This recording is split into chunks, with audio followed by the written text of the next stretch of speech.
puts to the fore the pathetic failure of our government to get a handle on this. We're talking about 30,000 people in these hotels. 30,000 people, I mean, it's just such a small number in the grand scheme of things. And it is just unacceptable that the government says that they need another 4 years before they can move them out of hotels. They're just simply going to have to move faster to get them into more sustainable forms of community-based accommodation.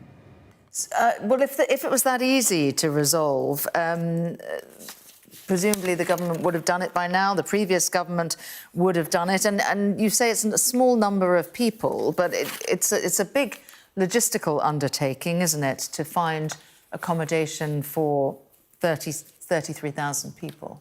Well, we have accommodation for over 130,000 homeless British households at the current time, and we're capable of finding that. Now, listen, that accommodation isn't in good enough conditions. At the moment, this year, I think we're predicted to sell off 8 times more council houses than we're going to build. So we have a huge problem with the government failing to invest in sufficient properties and accommodation that local authorities have available, whether that's for local homeless people or for asylum seekers who are homeless. This is a long-term problem that we're facing, but it simply isn't good enough to say that 30,000 people have to become, the lightning rod for, direction of our entire politics in this country. Like the last month, everything that we've heard, everything that the government has put out, everything that the opposition has been talking about, the one story has been these 30,000 people. 3 times that many people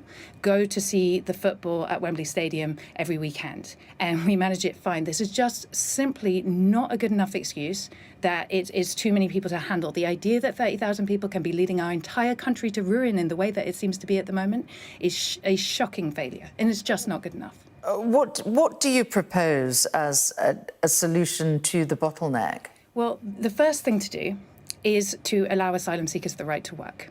That is supported by the vast majority of the population. It's obviously what we need. In countries around Europe, they allow asylum seekers to work. And in Spain, for example, they match asylum seekers with training programs in areas of the economy where they are experiencing skills shortages. So they are turning those people who are arriving and seeking protection in their country into a resource in the areas of their economy where they desperately need it. But to allow them to work, Zoe, then you need to grant them temporary permission to stay. But they have temporary permission to stay as asylum seekers. It's entirely wrong to call them illegal immigrants. They are documented people who are within the asylum process. When you are in the asylum system, you have every right to be here. That's why you're being housed. That's why, we're processing your claim. All we need to do now is give you a national insurance number and let you get into work. And the other thing that we should be doing, because it's utterly ridiculous, within the asylum system right now, we have thousands of Syrians, thousands of Sudanese, thousands of Afghans, thousands of Eritreans. These are people from dangerous countries.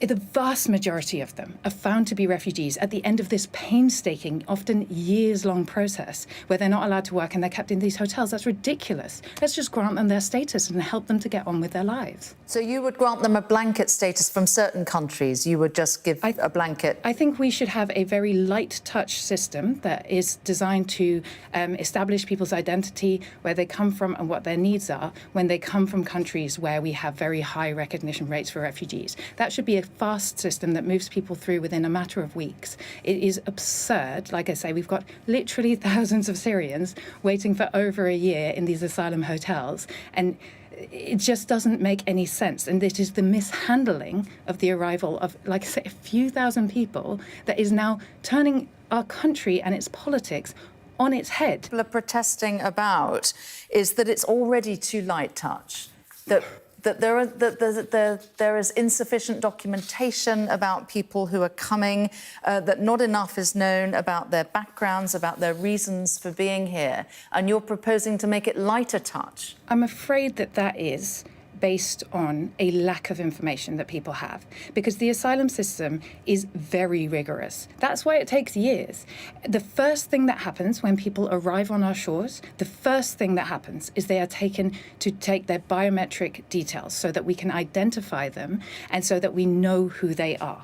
right? The next entire process, the asylum system exists in order to document exactly where they've come from, exactly what they're fleeing.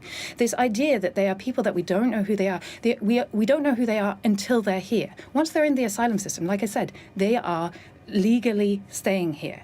We don't let them work, but they are legally staying here. They're in the system. We know who they are. And if we introduced a safe route like we did for Ukrainians, so they could apply to travel here safely from outside of the UK, then we'd know who they were before they got here.